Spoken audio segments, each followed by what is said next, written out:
Hi everyone, it's Dee, and yes, I'm back again. Now, I know it's been a little while since I've been online, but unfortunately, I was actually in the hospital. I've been dealing with some health issues, but by the grace of God, I'm back, and I decided to share a little bit of my journey with you guys dealing with pain. So, I've noticed quite a few people on YouTube who are on disability or dealing with different health issues. And I know sometimes people think, there's nothing to it. I myself, I worked for nearly 30 years, worked in management, been in different, avenues. I've gotten my education, and life just kind of threw me a curveball. Living a life of pain is nothing fun. You see, I grew up during a time when you really couldn't do or accomplish anything unless you had a job. So I was always told that you can do anything you want to do as long as you work hard and you get out there and get it. I've always had a job, always worked hard, but when I started dealing with health issues, it wasn't always easy to do the job that I was required to do.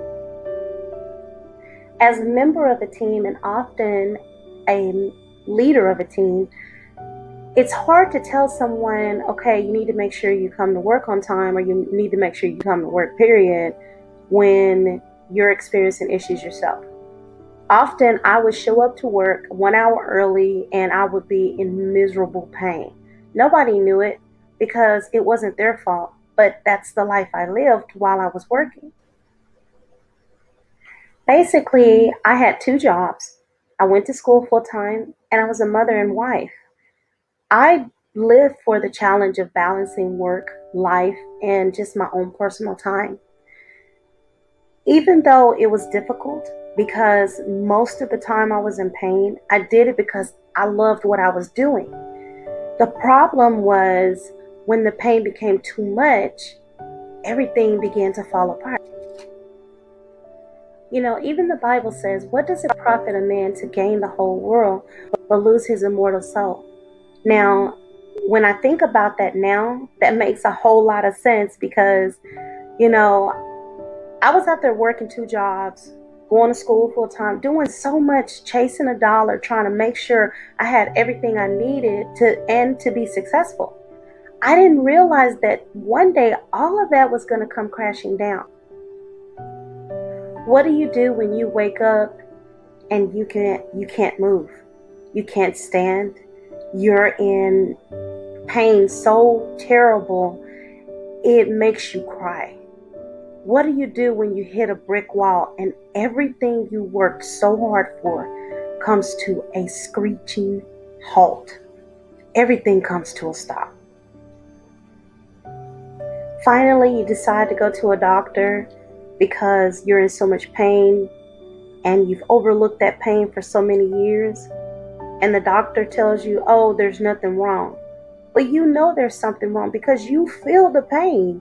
You're experiencing the pain. You're the one hurting all the time. See, in my case, in 2010, my doctor told me, you need to go apply for disability. And I looked at him and I laughed in his face. And he looked at me and he asked me, why are you laughing? And I told him, I said, Social Security is not going to give me disability. They're going to take me through 900 yards of nothing and give me nothing. They're going to deny me.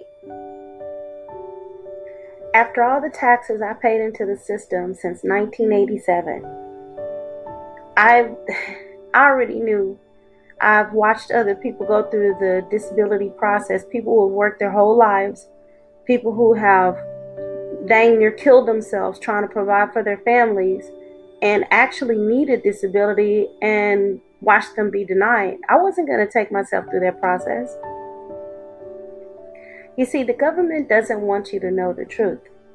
They want you to continue to work and to continue to pay into the system. In all honesty, if you look at the life expectancy rate for most people, black people, the reality is that many people never do reach their retirement age. So that money goes into the system and it's never claimed by the person who paid it in. The Social Security Administration wants you to apply for your benefits just before you turn 65. And when I say just before, I mean a few months before you turn 65. When you're younger than 65, they're going to take you through a bunch of hoops and hurdles because they really, truly do not want to pay your benefits. They may say they do, but you can tell by their actions and the way they treat you that they don't. The application process for disability, for Social Security disability, it is very tedious. It is hard. It's a long process. And even a lawyer told me that typically you're going to get denied twice, whether you qualify for it or not. Those brick walls are put in place to make you give up so you'll go back to work even though you're in pain and you're suffering. The worst part about Social Security disability is that you have to receive 24 months worth of payments before you're eligible for Medicare. So basically what that means is you may be uncovered, you may not have insurance. If you receive 6 months worth of disability benefits from Social Security, you'll have to wait 18 more months before you can get Medicare if you're not 65. Dealing with the Social Security Administration and Medicare can be a very tedious process. Sometimes you're going to want to give up. There are going to be times when you feel like you're just, like you can't see the clouds for the storm. Well, I'm here to tell you that you can get through it. You can break through that wall. You just have to hang in there and not give up. You have to reach out to the right people to help you get through the process. One thing I've come to realize through my journey with pain, living a life in pain and going through all the different trials and tribulations and struggles that I've gone through, is that there is always a brighter day. When I was laying in the hospital, I thought to myself, Lord, I still have a lot to do and I have a lot of people that I need to help. And I know that may sound funny to some people, but it's the truth. That's the life I've chosen to live. Even though I'm living a life with pain, I want to make sure that I share the things that I know and I've experienced with others. If you have any questions, comments, please feel free to leave those in the comment section and I'll be more than happy to respond to them. Also, like, share, and subscribe, and select the notification button so you'll get my next videos. Thank you so much for stopping by. This is Black Conspiracy TV, BAD TV. You guys have a wonderful day.